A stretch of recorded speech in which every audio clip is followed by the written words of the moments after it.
Hello, and welcome to a brand new episode of Black, White, and Red All Over.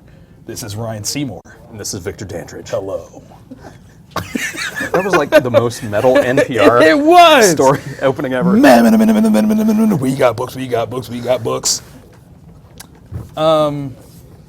We got some really good books actually this week. Yeah. Overall, I mean, there were definitely some really, really good ones. Right. There were a few I was kind of met on. Really? But those are over here in this pile. Those are in that pile over Yeah. there? Over there? Don't look. We'll get to those. Where do you want to start? We did two that were the same. Yeah. And then we branched off. Yeah. I can start with the one of the requests we had. Let's do it. Let's do it. Worst X-Men ever. Okay. Hank sent us one. For those of you that have been following the show for a while, Hank is also the person that repeatedly suggests Bizarro. Oh. So Thanks for not suggesting that this time. this was actually pretty decent. Was it? Yeah, like it was a really solid story. It's Okay. this kid finds out that he's actually a mutant, and his parents have like not told him that because they want him to make his own decision when he comes of age. Oh, okay. And then the worst X-Men ever title kicks in, and it's actually really kind of cool because he's in this category of mutant, but he's not at the same time. So it's him trying to segue from being a nothing face in real life, Right. and then potentially fitting in with Xavier's school. Okay. So it was pretty cool. Okay. All right. Now, this is a new character, I take it? Yes. Okay. Yes. Yeah. In your own opinion, who would be the worst X-Men ever? Oh, not counting. Not counting this one. him. Not counting this one. My real answer would be the dude with three faces. Pigface? Yeah. What? Pigface is awesome! Grant Morrison, Frank Quitely, shout out. What? Yeah. Even they are like.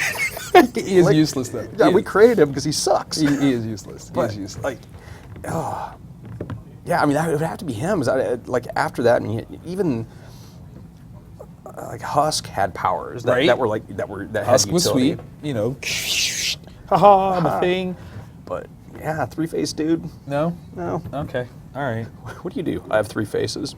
But what do? You're like, look around in 180 degrees at any time. Yeah, that's what I got. I've got this peripheral vision like mad, man. You don't even lockdown. know. What? Stick up on me from behind, can't do anything. But from over here, haha, I see you.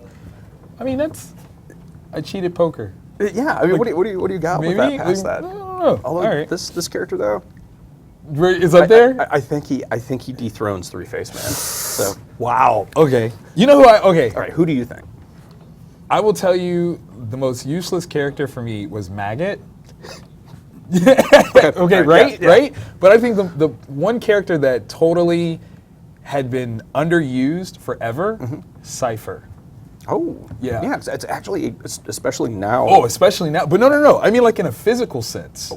Right? Okay, Yeah. peep this. Cassandra Cain, Batgirl, right? She didn't learn how to speak using words. What Yeah. did she read? Body language. Yeah. So if he could speak any language, he should be able to beat up Oh anybody. my gosh, yeah.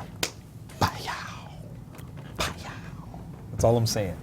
Cypher. Underused character. Boom.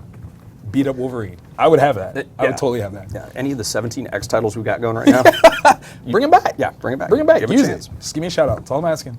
Or give it to me. Let me write it. Will do for you.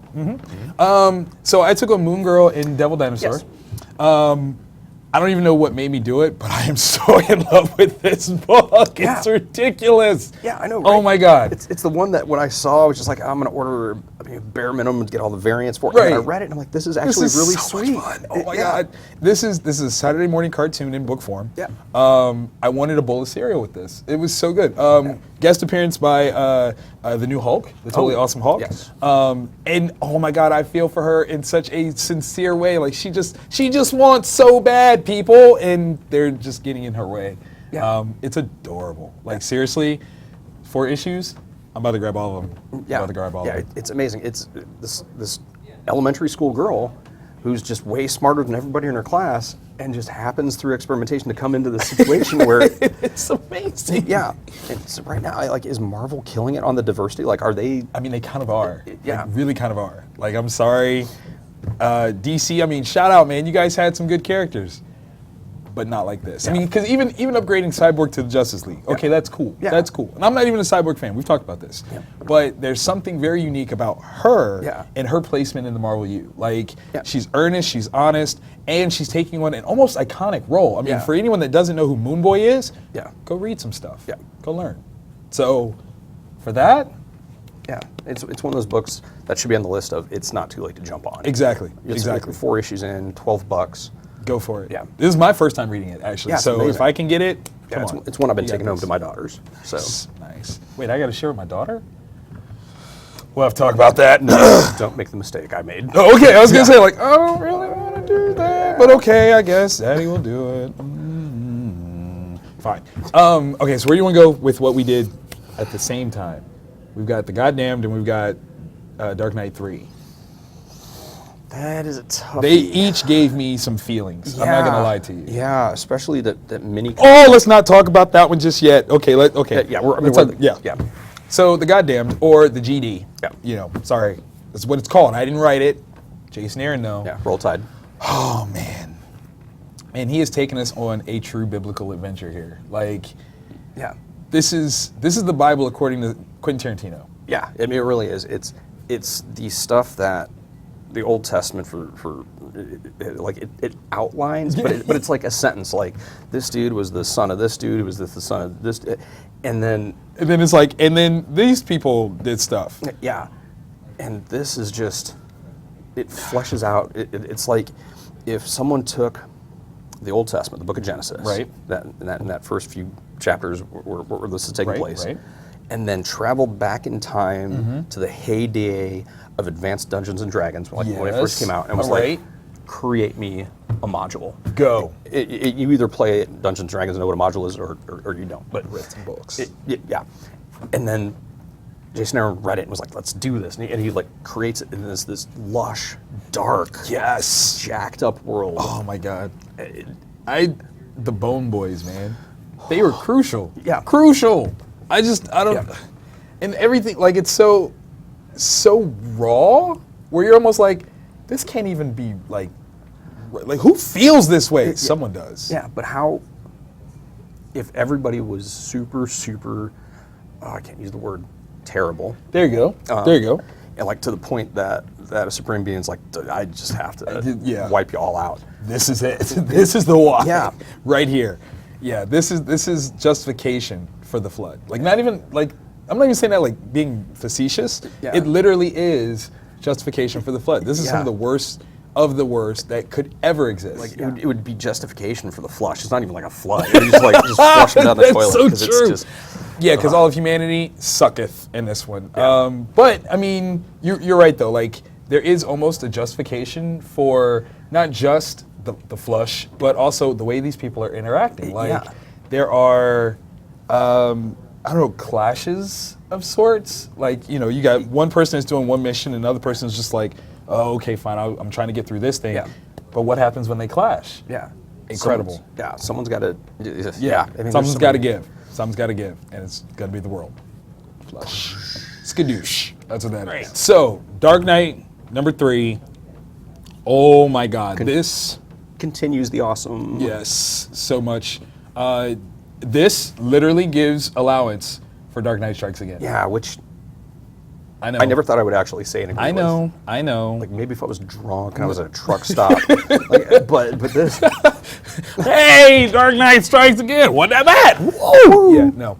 This makes it worth it. Like, Yeah. the things that we get in this series make it all worthwhile that ever happened to comicdom. Yeah. At all. Is that interaction where Batman is trying to explain himself and he's trying to do something else, which, no spoilers. No spoilers, man. You know what it is. Really just kind of lays it all out, and it, Yes. and it really starts to make sense, which is strange. I Like, know. I'm still. You're like, am I saying this thing correctly? Yeah. Am I supposed to be saying this at all? That last page.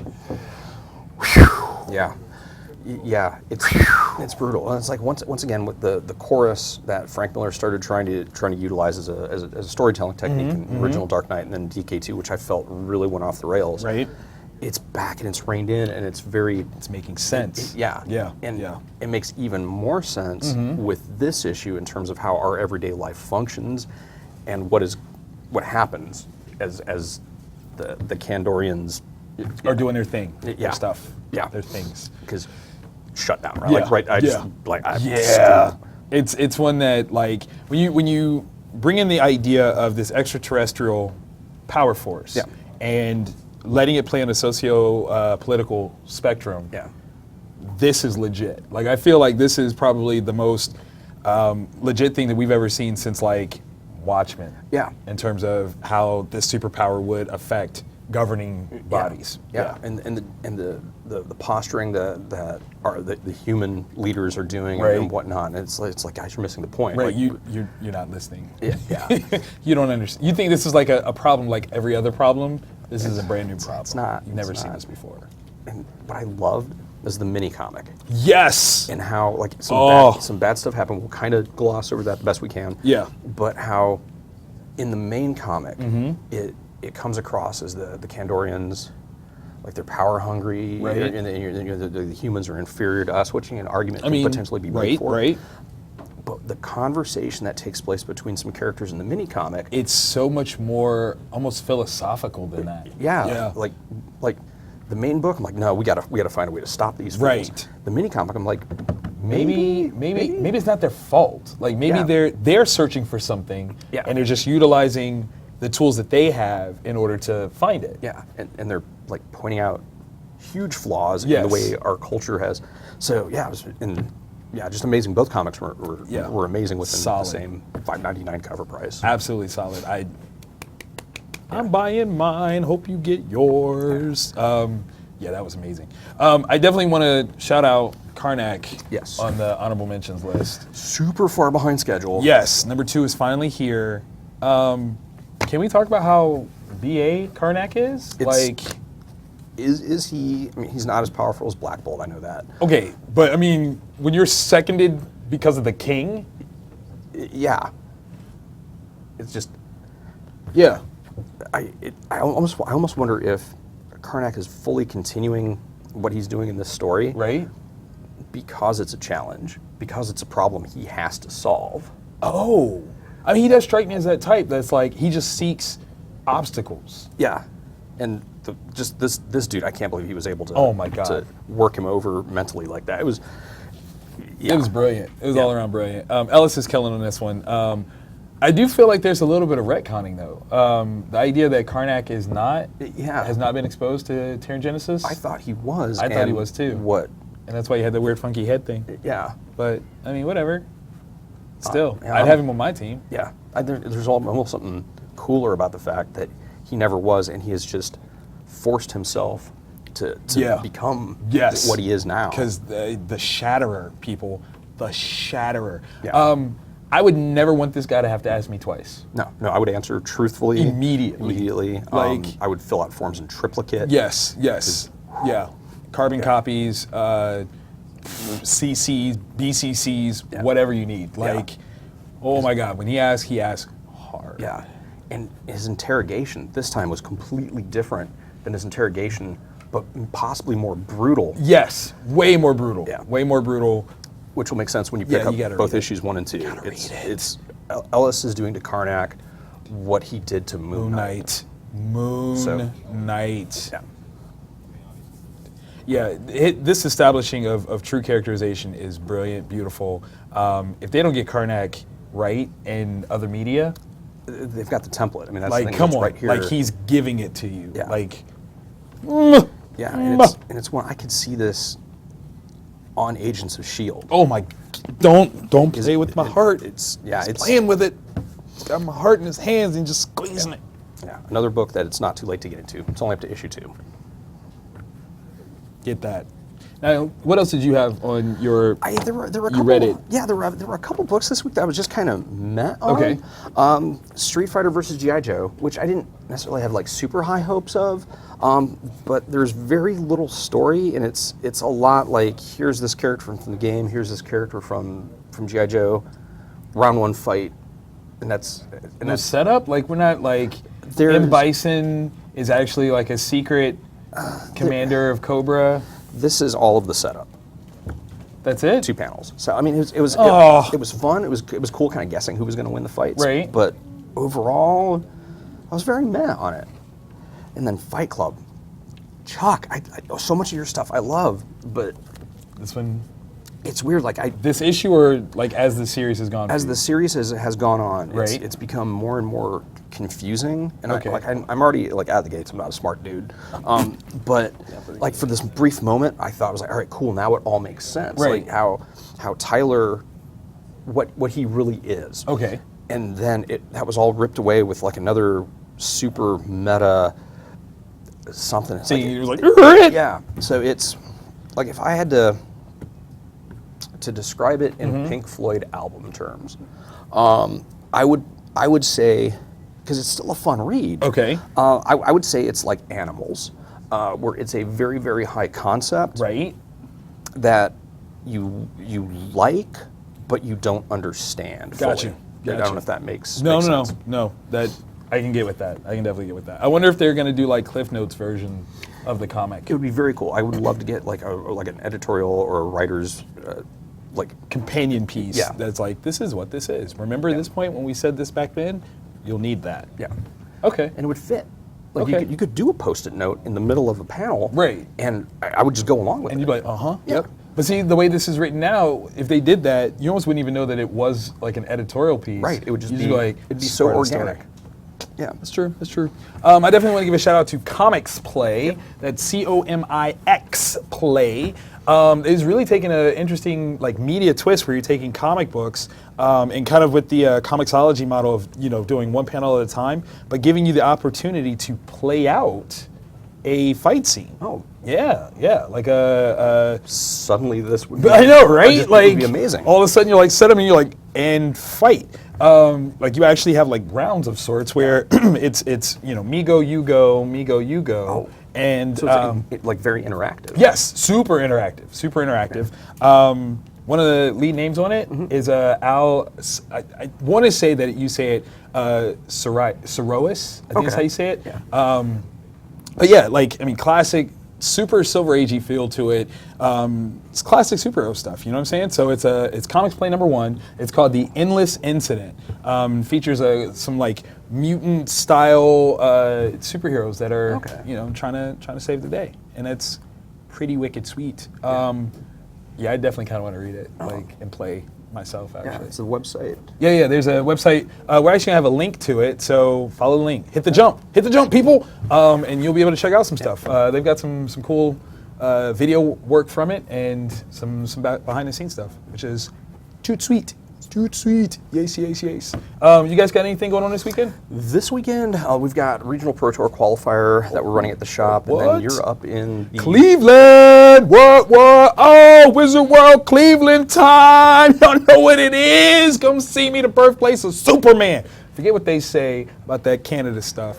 Cleveland, Ohio, OH. when he could only jump as high as a building That's right. That's what we do. or a condo. Or a condo? Did I they don't have condos back then? I don't know, maybe. Condors. Oh, condors. Yeah. Condors.